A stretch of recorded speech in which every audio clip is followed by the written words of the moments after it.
부활절 예배인데 여전히 사도행전 강의 본문을 따라서 말씀을 나누게 되었습니다. 부활절 말씀을 따로 준비할까 하다가 오늘 말씀을 읽어보니까 부활절 메시지와 별반 다를 것이 없더라고요. 부활절 메시지와 일맥상통하는 점이 있어서 오늘 본문을 그대로 사용해서 여러분들과 말씀을 나누려고 합니다. 오늘의 말씀의 제목은 회개와 침례입니다. 아마 주보를 보신 사람들은 부활절인데 왜 목사님이 설교의 제목을 회개와 침례로 했을까? 이런 생각을 혹 하신 사람이 있을까봐 왜 회개와 침례일까? 그러나 여러분 말씀을 다 들어보시면 왜 회개와 침례인지 어렵지 않게 이해하실 수가 있을 것입니다. 여러분 지난주 설교를 한번 되새겨 보십시오.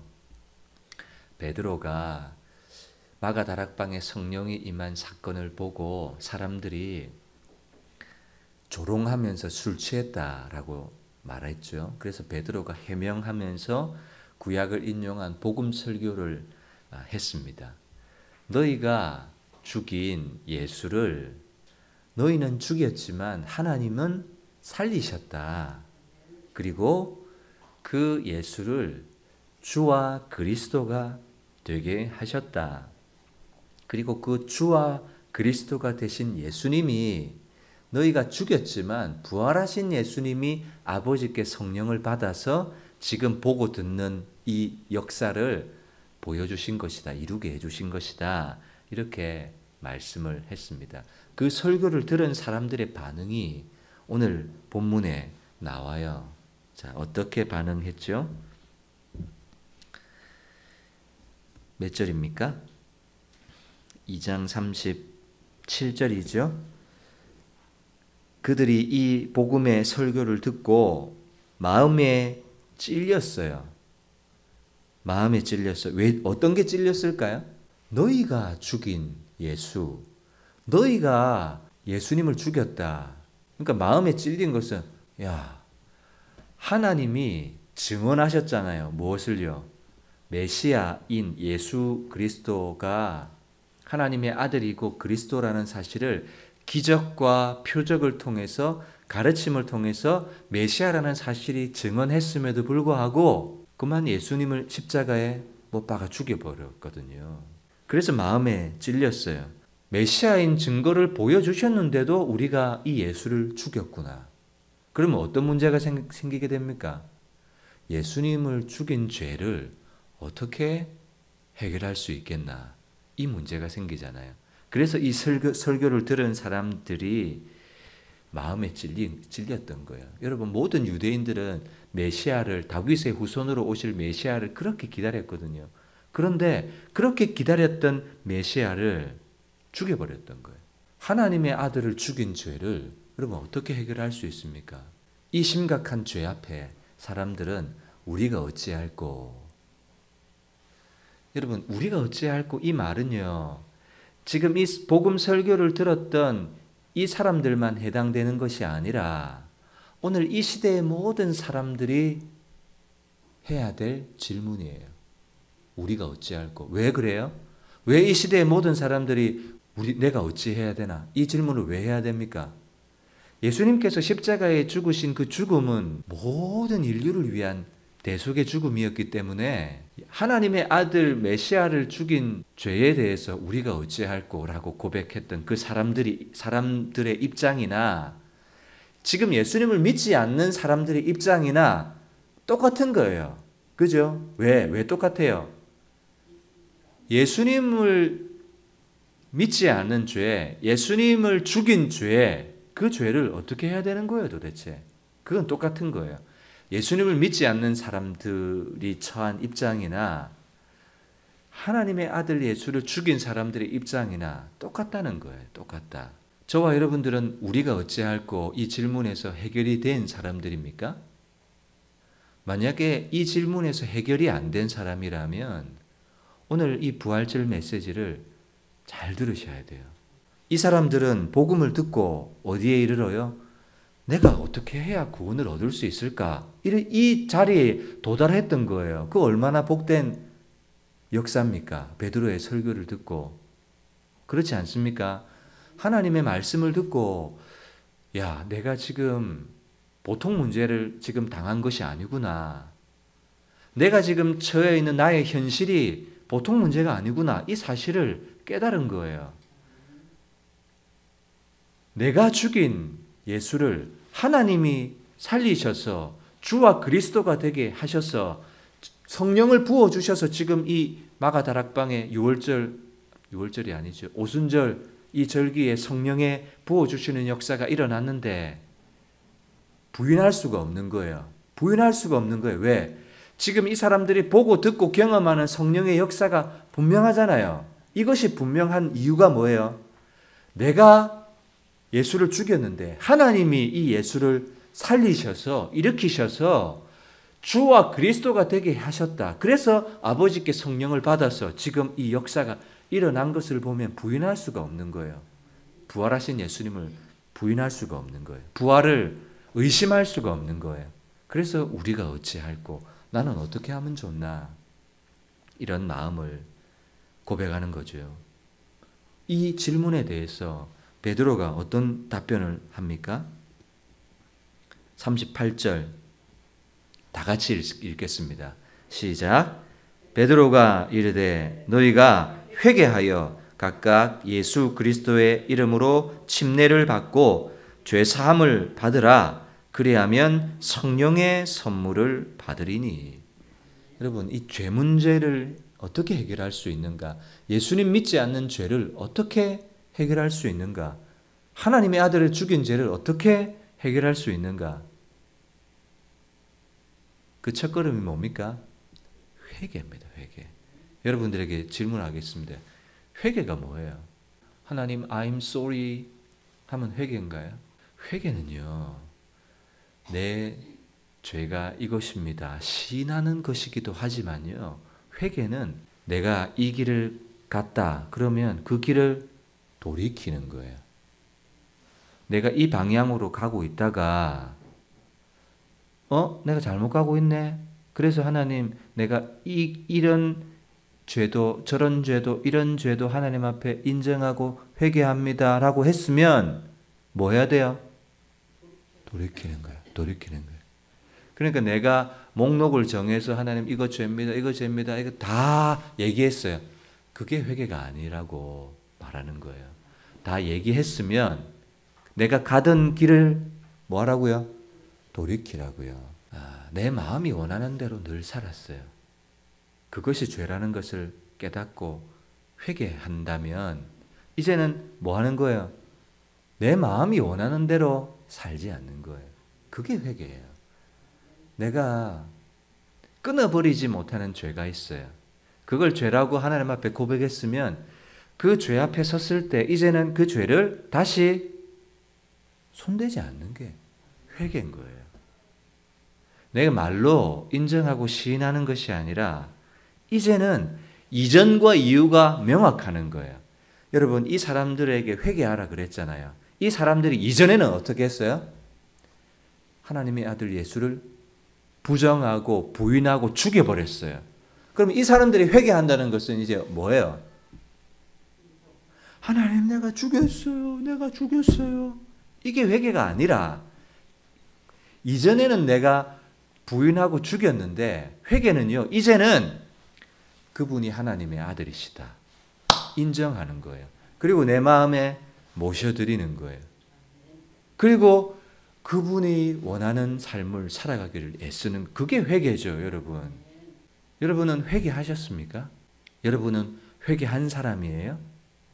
그 질문을 자기에게 하셔야 돼요. 그리고 또 하나, 너희가 회개해라. 그 다음에 또 뭐 하죠? 돌이켜 너희 죄 없이 함을, 아니죠. 지금 제가 다른 것을 읽고 있습니다. 너희가 회개하여 각각 예수 그리스도 이름으로 침례를 받고 라고 하죠. 침례를 받아라. 여러분, 침례는 또 뭐예요? 세례는 뭐예요? 침례와 세례는 행하는 의식은 다르지만 의미는 똑같아요. 그 의미가 뭡니까? 죽었다가 살아나는 거예요. 죽었다가 살아나는 거. 내가 예수님과 함께 죽고 옛사람은 죽고 이제 예수님과 함께 부활에 참여한 자가 되어서 함께 부활의 자리로 일어나는 것. 그게 침례입니다. 여러분, 회개가 내 길을 돌이키는 거라고 했어요. 내 마음을 돌이키고 생각을 돌이키는 거라고 했다면 이제는 내가 생각을 돌이켰습니다. 내가 마음을 돌이켰습니다. 이제 내가 죄에 대해서는 죽었습니다. 하나님께 대해서는 살았습니다. 라는 것을 외적으로 표현하는 행위입니다. 신앙 공동체, 교회 공동체 앞에서 내 신앙을 고백하는 행위가 침례예요. 침례. 무슨 말인지 아시겠어요? 내가 회개했잖아요.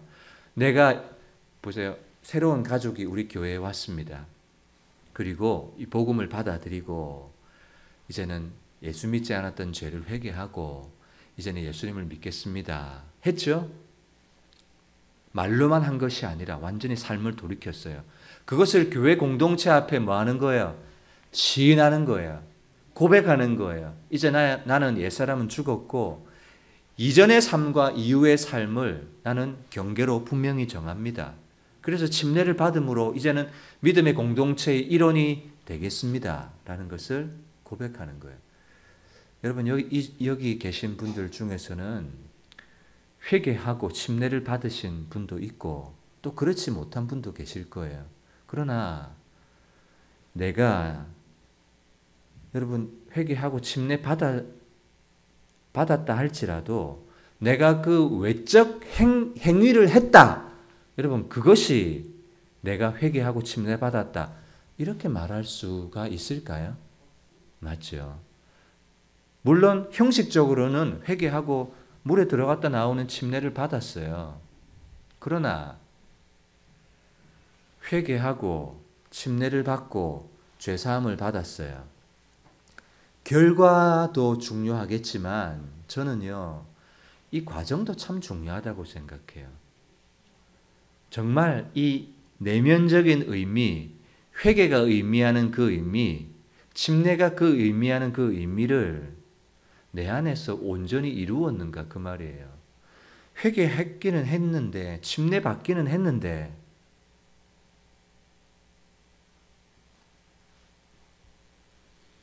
이전과 이후가 달라진 게 없다면 여러분 부활하신 예수님 앞에 이 부활절에 예배를 드리면서 내가 이 부활하신 예수님 앞에 섰을 때 내가 무엇을 돌아봐야 될까요? 예수님 부활하셨습니다.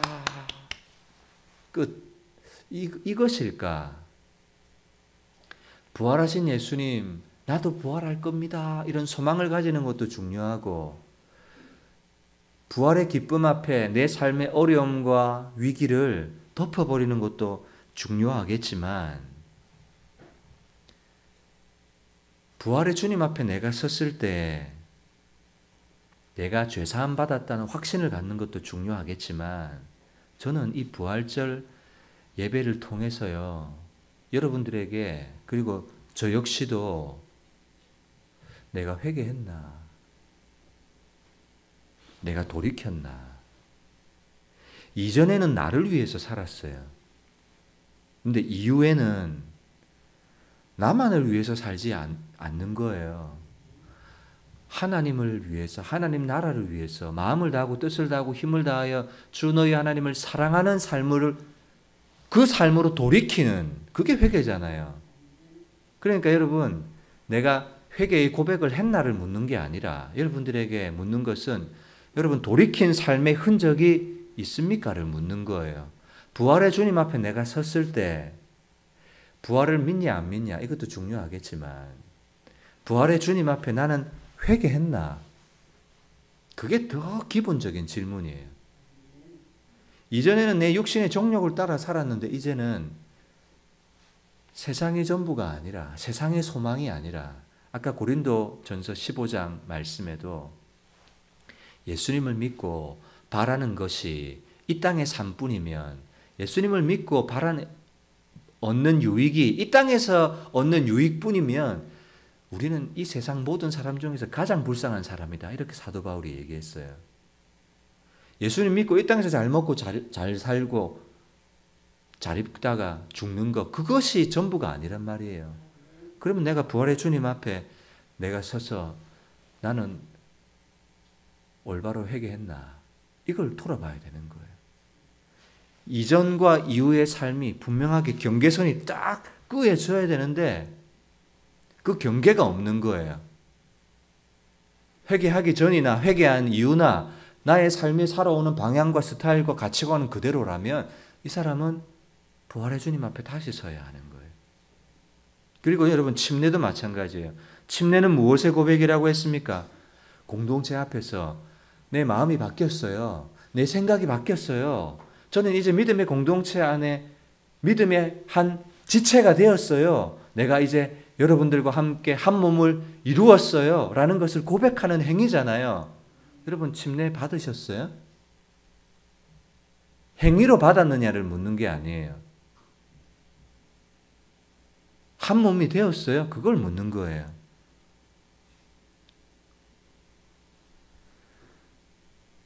그게 돼야 뭘 주신다고요?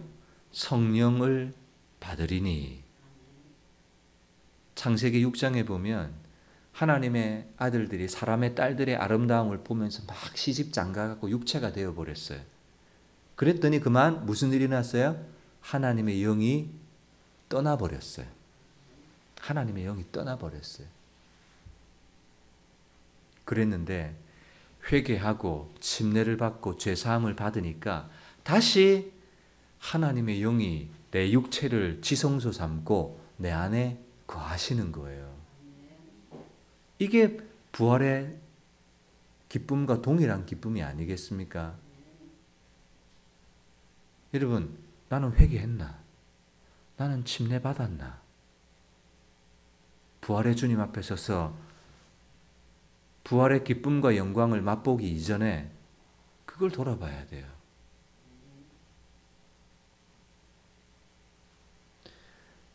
결과도 중요하지만요, 여러분. 잘 이해하세요.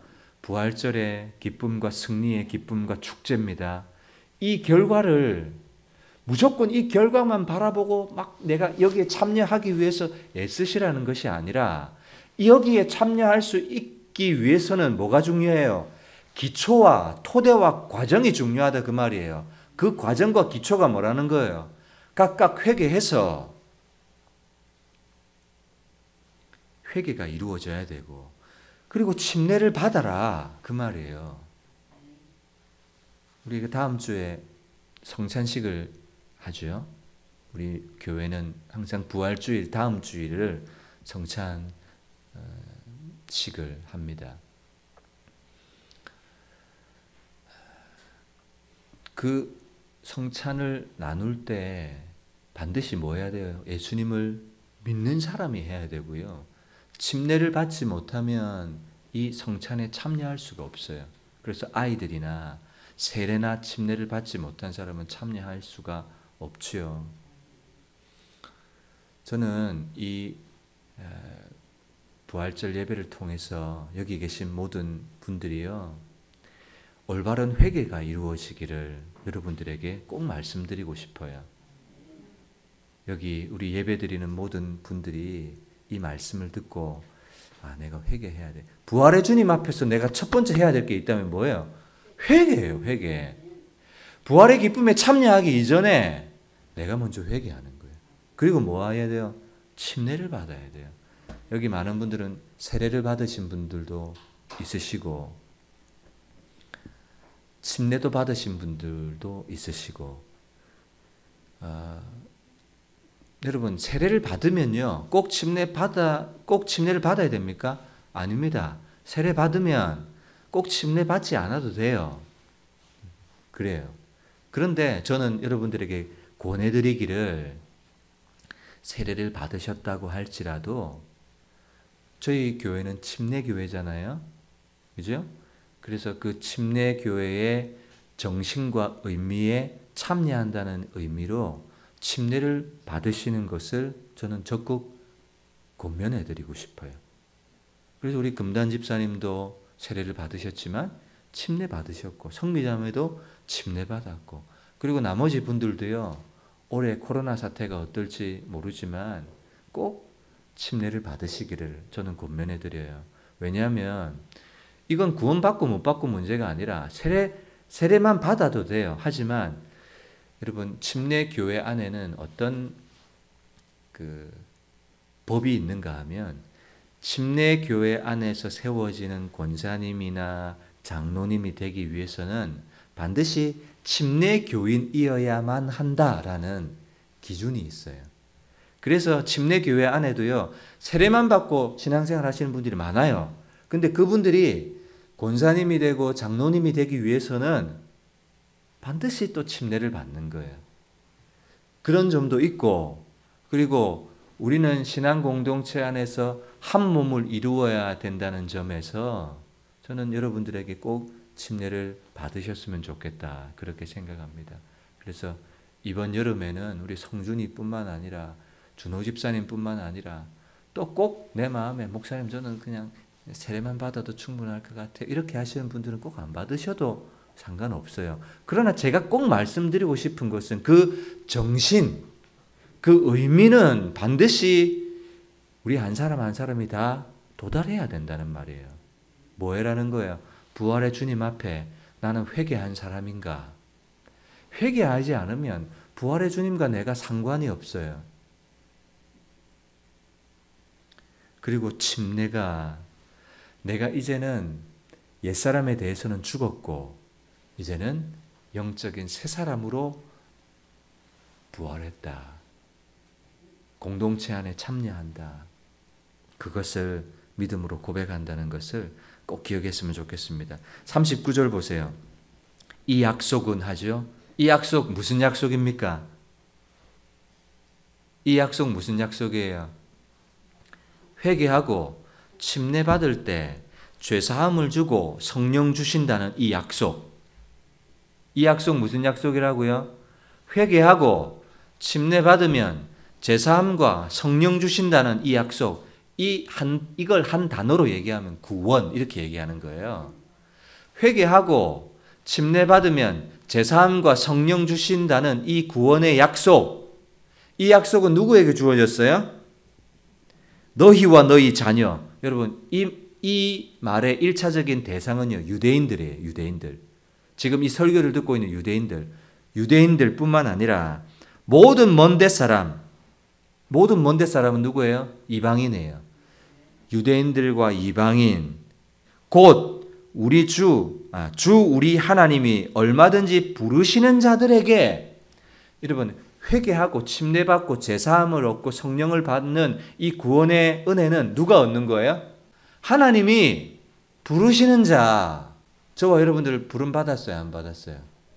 여러분, 이 예배의 자리는요, 하나님이 부르시지 않으면 절대로 올 수 없는 자리예요. 여러분, 이 얘기는 아멘 하셔야 돼요. 누가 예배할 수 있습니까? 하나님이 창세 전부터 너는 내 자녀다, 너는 나의 아들이고 나는 너의 하나님이다, 너는 내 백성이고 나는 너의 하나님이다, 이렇게 하나님이 불러주신 사람만 하나님을 예배할 수가 있는 거예요. 그래서 유대인이나 이방인뿐만 아니라 중요한 건 이 혈통이 중요한 것이 아니라 하나님이 불러주신 사람들, 이 사람들에게 약속하셨다, 그 말이에요. 그러니까 여기 있는 모든 사람들이 회개에 이르고 침례받고 죄사함을 받고 성령이 우리 안에 주어지면 구원의 선물과 은혜를 받게 된다는 거예요. 이 사람이 무슨 사람이에요? 부활에 참여하는 사람이에요. 부활에 참여하는 사람. 사도행전 말씀에 보면 영생 주시기로 작정된 자는 다 믿더라, 이렇게 되어 있어요. 이 말이 하나님이 불러주신 사람, 그 말이에요. 누가 믿어요? 영생 주기로 하나님이 작정하신 사람만 복음의 말씀을 듣고 받아들이는 거예요. 하나님 앞에 회개하고 예수님을 내 인생의 주님과 구세주로 영접하는 기도를 누가 하는 거예요? 하나님이 불러주신 사람만 그 기도를 할 수 있다는 거예요.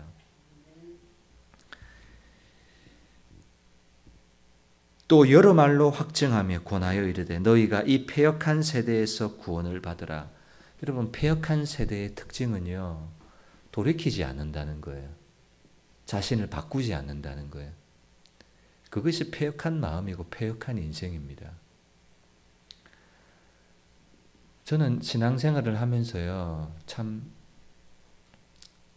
목사라는 직분을 가지고 있지만 성도들을 보면 어떤 생각을 하느냐 하면, 예수님께서 말씀하셨죠. 내 믿음대로 될지어다. 저는 그 말이 참 정확하다. 저는 그렇게 생각합니다. 성도들 한 사람 한 사람의 삶은 결국 뭐가 만들어내는 거예요? 자기 믿음이 만들어낸다는 거예요. 자기 믿음의 분량에 따라서 자기 인생은 자기 꼴을 자기 스스로 먹는 거예요. 목사님이 아무리 많은 권면과 설교를 한다 할지라도 그 사람의 믿음의 분량이 되어야 그 말씀대로 살아가고 말씀의 축복을 받는다는 거, 저는 참 많이 경험해요. 결국 자기 믿음의 분량에 따라서 살아가게 되는 그 법칙, 영적인 법칙, 뿌린 대로 심은 대로 거두리라는 이 법칙. 물론 은혜의 법칙도 있지만 성경은 은혜도 말하지만 심은 대로 거두고 뿌린 대로 거두고, 이 원리와 법칙 참 많이 보게 됩니다. 패역한 세대에서 구원을 받으라. 패역한 세대는 돌이키지 않고 마음을 바꾸지 않아요. 삐뚤어져 있어요. 왜곡되어 있어요. 뭐에 대해서요? 말씀에 대해서 삐뚤어져 있고 해석하는 것이 삐뚤어져 있어요. 목사님이 이렇게 얘기하면, 목사님 또 다른 속임수가 있겠지, 막 이러면서 뭐예요? 자기가 삐뚤어져 있으니까, 왜곡되어 있으니까 모든 것이 다 삐뚤어져 보이는 거예요. 사탄은요, 뭐 하는 거예요? 삐뚤어지게 하는 거예요. 사단은 왜곡되게 하는 대장이에요. 좋은 말을 해도 삐뚤어지게 보고, 이렇게 봐도 저렇게 보이게 하고. 여러분, 그게 안경이에요, 안경. 안경 쓰면 빨간 안경 쓰면 모든 것이 빨갛게 보여요. 파란 안경 쓰면 모든 것이 파랗게 보여요. 패역한 세대는 삐뚤어진 왜곡된 안경을 쓰게 하는 거예요. 그러니까 자기를 쉽게 바꾸지 않아요. 저는 부활절을 맞이하면서 내 안에 삐뚤어져 있는 것을 바로잡는 기회가 되어야 된다고 생각해요. 내 안에 왜곡되어져 있는 신앙이 다시 정상적인 궤도에 들게 하는 기회가 되어야 된다고 생각해요. 그것이 내가 누릴 부활의 기쁨보다 더 우선이라고 생각해요. 그래서 저는 이 말씀을 읽으면서, 부활절 메시지야 너무 적합하다. 부활의 기쁨과 승리도 우리에게 주어지는 사실이지만 그 결과를 내가 누리기 이전에 그 근저와 토대와 바닥에서 먼저 이루어져야 될 것이 먼저구나. 내 안에 삐뚤어진 마음이 없는가? 내 안에 회개하지 못한 마음은 없는가? 내 안에 끊임없이 돌이키지 않으려고 하는 이 모습은 없는가를 돌아보고, 그리고 나는 침례를 받았는데 정말 그 침례의 의미와 정신을 나는 지금 신앙 공동체 안에서 실현시켜내고 있는가? 그걸 보시는 거예요. 진짜 침례를 외적으로 받았느냐 안 받았느냐 그게 중요한 것이 아니라, 그래서 이 약속, 회개하고 침례를 받고 죄사함을 받으면 성령을 주시고 죄사함을 주시고 구원을 주신다는 이 약속은 누구에게? 부름받은 저와 여러분들에게 주어진 약속인데, 내 안에 아직 회개가 이루어지지 않았다면 여러분, 이 부활절을 맞이해서 회개하시기를 주님의 이름으로 권면하고요. 그리고 침례를 받으시기를 주님의 이름으로 권면합니다. 그래서 복음의 메시지를 들을 때마다 목사님이 계속 예수님에 대해서 말하시는데 도대체 예수님이 누구실까? 예수님이 나의 죄를 대속하셨다고 하는데 그것이 사실일까? 그걸 들으셨다면 이제는 어떤 자리에 도달해야 돼요? 그러면 이제 내가 어찌할꼬? 우리가 어찌할꼬? 그죠? 어찌해야 돼요? 오늘 설교의 대답은 뭐예요? 회개하고 침례를 받고 죄사함을 받으라. 그래야 하면 약속하신 성령이 우리 안에 오실 것이다 라는 것. 여러분, 하나님의 아들 예수님을 믿을 수 있는 증거가 있다면 뭐밖에 없어요? 부활밖에는 없어요. 부활밖에는 없어요. 유일한 증거가 부활이에요. 증거가 없어서 못 믿는 게 아니라 불신앙이 삐뚤어진 마음이 있으니까 부활이 안 믿어지는 거예요. 안 믿어지는 거예요. 그러니까 늘 그 수준의 부활의 주님을 만난 적이 없는 그 수준에 머물러 있는 사람은 영적인 어린아이일 수밖에 없죠. 여러분들에게 도전합니다. 부활절을 맞아서 뭐 하시라고요? 내 안에 회개가 이루어졌는가? 내 안에 올바른 침례가 이루어졌는가? 그것을 확인할 수 있기를 바랍니다. 우리 성경 두 구절 찾아보고 말씀을 마무리하겠습니다. 로마서 1장, 사도 바울이 예수님의 종으로 사도로 부르심을 받았다는 말이 나옵니다. 로마서 1장 1절 맞죠? 예수 그리스도의 종 바울은 사도로 부르심을 받아 하나님의 복음을 위하여 택정함을 입었다. 바울은 복음을 위하여 예수님의 종으로 택함을 받았다. 그 말이에요. 그러면서 2절, 이 복음은 하면서 복음이 뭔지를 설명을 해요. 하나님이 선지자들을 통하여 그의 아들에 관하여 성경에 미리 약속하신 것이라. 복음은 뭐라고요? 그의 아들에 관한 것, 예수님에 관한 것, 곧 예수님이 복음이에요. 근데 그 복음이 뭐냐?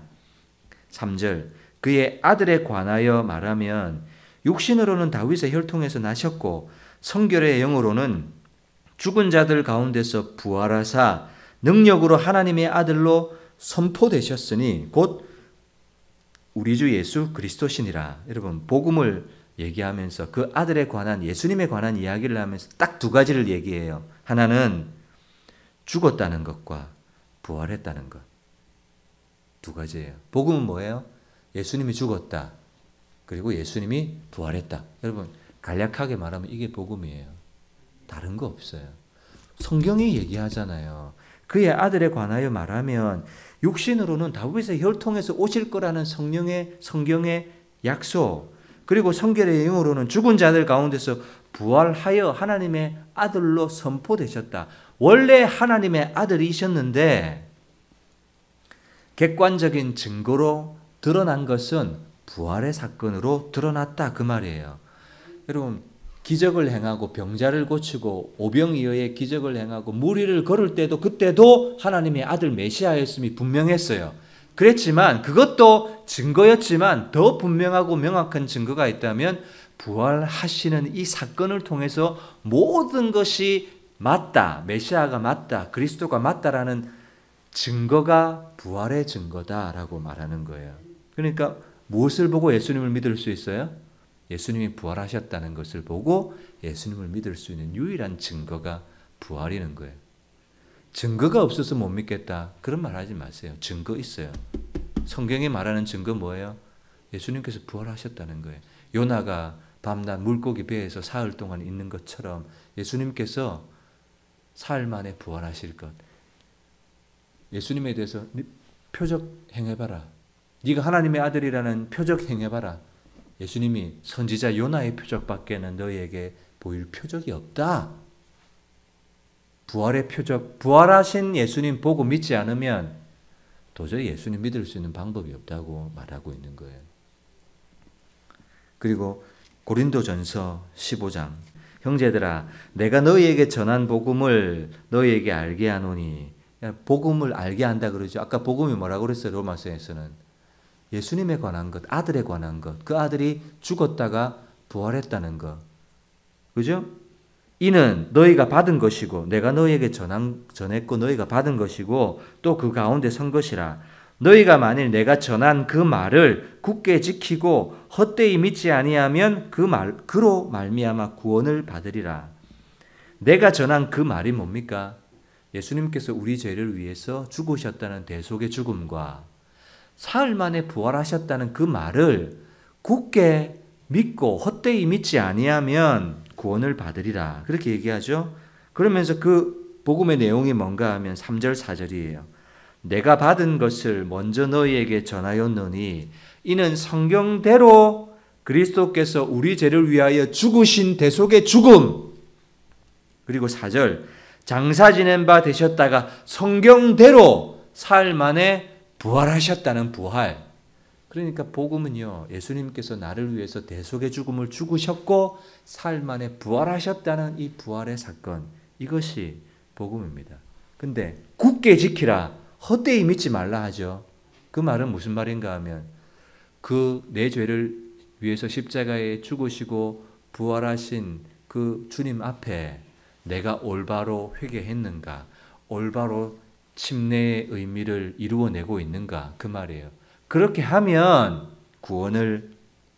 그로 말미암아 구원을 받으리라, 그 말이에요. 여러분, 형식적으로 회개했고 주의 이름을 부르고 침례를 받았으면 구원을 받아요? 아니에요. 교회 안에 구원받지 못한 사람 수두룩할 겁니다. 어떤 목사님은 제일 구원받지 못한 사람이 많은 사람이 목사님일 거다, 이렇게 얘기하는 분도 계세요. 여러분, 착각하지 마세요. 구원의 문턱을 낮추지 마세요. 주여 주여 한다고 구원받는 게 아닙니다. 마태복음 7장에 분명히 그렇게 얘기해요. 형식적 침례 받아 물 안에 들어갔습니다. 그러면 그 사람 다 구원받을까요? 아니에요. 중요한 건 침례 안 받아도 돼요. 세례 안 받아도 돼요. 그럼 반대로 질문합니다. 여러분, 세례 안 받고 침례 안 받았어요. 성찬에 한 번도 참여한 적 없어요. 그러면 그 사람은 구원받지 못합니까? 저는 아니라고 생각해요. 외적인 침례를 행하지도 않았고 성찬에 목떡을 피를 마시지 않았다고 해서 그 사람이 구원받지 못했다, 그렇게 말하는 거 이단이에요. 그 사람 중에도 얼마든지 구원받을 수 있어요. 외적인 형식이 중요한 것이 아니라 정말 중요한 것은 우리 안에 올바른 회개가 이루어졌는가 하는 거예요. 유대인들은 할례 받았다는 외적인 표식을 구원의 증거로 생각했어요. 그거 착각입니다.